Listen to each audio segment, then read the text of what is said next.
तर सध्या शहरी भागामध्ये मुसळधार पाऊस पाहायला मिळतोय, त्या संदर्भातल्या टॉप 9 बातम्या।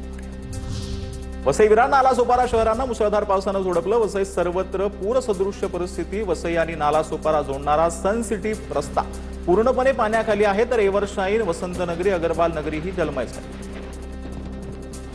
वसईच्या मिठागर वस्तीला सलग तिसऱ्या दिवशी पावसाचा वेढा पाहायला मिळतोय। घरांमध्ये गुडघाभर पाणी शिरल्यानं नागरिकांचे प्रचंड हाल होत आहेत। जनजीवन पूर्णपणे विस्कळीत झाले।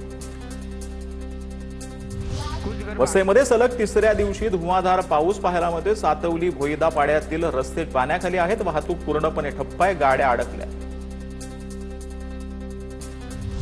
विराज बोळींज भागामध्ये पाणी साचले। नागरिकांच्या ट्रॅक्टर आणि ट्रकमधून प्रवास पाहायला मिळतोय। मुसळधार पावसामुळे नागरिकांचे मोठे हाल होत आहेत।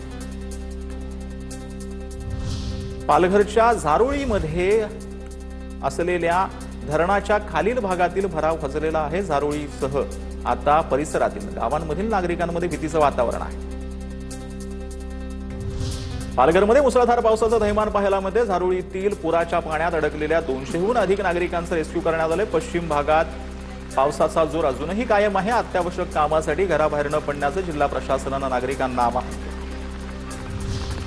अंबरनाथमध्ये वालदुनी नदीच्या पाणी पातळीमध्ये वाढ झाली। नदीचं पाणी मंदिराकडे जाणाऱ्या पुलावरून गेल्यानं प्राचीन शिवमंदिराकडे जाणारा रस्ता बंद आहे। नदीचा प्रवाह कमी होईपर्यंत शिवमंदिराचा रस्ता बंद ठेवण्याचा निर्णय।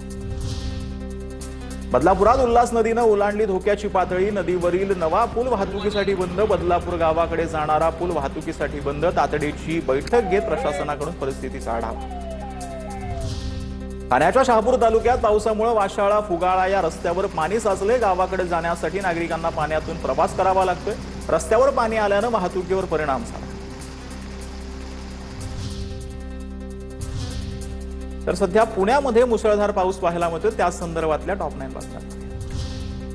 पुणे शहरातील महापालिकेच्या 101 शाळांना उद्यापासून 12 जुलैपर्यंत सुट्टी जाहीर। देहू आणि आळंदीमध्ये निर्माण झालेल्या पूरस्थितीच्या पार्श्वभूमीवर शाळांमध्ये दिंड्या मुक्कामी असणार। इंद्रायणी नदीनं ओलांडली धोक्याची पातळी। 4ही पूल पाण्याखाली। आळंदीमधील भक्त पुंडलिक मंदिर पाण्याखाली, तर ज्ञानेश्वर महाराज, संजीवन समाधी मंदिराच्या पायऱ्यांपर्यंत पाणी। नदीकाठची अनेक दुकानं पाण्यात। इंद्रायणीच्या पुरामुळे आळंदीमध्ये ठिकठिकाणी अडकलेल्या 408 भाविकांची सुटका। नगर परिषद प्रशासन आणि एनडीआरएफ कडून युद्ध पातळीवर बचाव कार्य। वारकऱ्यांनी आळंदीला न जाता थेट पुण्यात यावं, मुख्यमंत्री फडणवीसांचं आवाहन। लोणावळ्यामध्ये कारला, मळवली दोन्ही गावांचा संपर्क तुटलेला आहे। इंद्रायणी नदीनं धोक्याची पातळी ओलांडल्यानं अनेक नागरिकांच्या घरात पाणी शिरलंय। हॉटेलमध्ये अडकलेल्या पर्यटकांना सुरक्षित स्थळी नेण्याचं प्रशासनासमोर मोठं आवाहन आहे। मावळच्या कारला गडावर जाणारा रस्ता पूर्णपणे पाण्याखाली आहे। कारला गडावर जाणारी वाहतूक बंद झाली आहे। मुसळधार पावसामुळे नदी नाल्यांना पूर आलाय। प्रशासनाकडून सतर्कतेचं आवाहन नागरिकांना करण्यात आलं।